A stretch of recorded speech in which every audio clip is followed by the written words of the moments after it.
Let's turn to the cost of childcare, which many American families struggle to afford. President Trump, both you and President Biden have tried to address this issue, but the average cost of childcare in this country has risen to more than $11,000 a year per child. For many families, the cost of childcare for 2 children is more than their rent.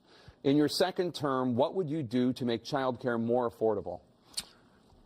Just to go back, the general got fired because he was no good.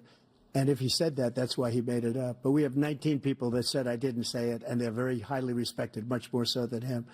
The other thing is, he doesn't fire people.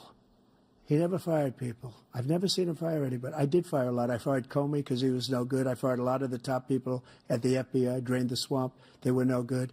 Not easy to fire people. You'd pay a price for it, but they were no good. I inherited these people. I didn't put him there. I didn't put Comey there. He was no good. I fired him. This guy hasn't fired anybody. He never fires.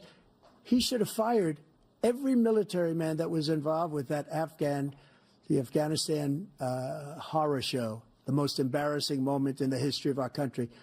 He didn't fire. Did you fire anybody?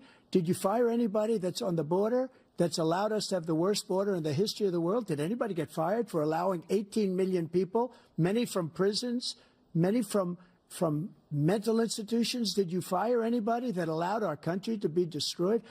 Joe, our country is being destroyed as you and I sit up here and waste a lot of time on this debate. This shouldn't be a debate. He is the worst president. He just said about me because I said it. But look, he's the worst president in the history of our country. He's destroyed our country. Now all of a sudden he's trying to get a little tough on the border. He came out with a nothing deal, and it reduced it a little bit, like this much. It's insignificant. He wants open borders. He wants our country to either be destroyed or he wants to pick up those people as voters. And I don't think we just can't let it happen. If he wins this election, our country doesn't have a chance, not even a chance, of coming out of this rut.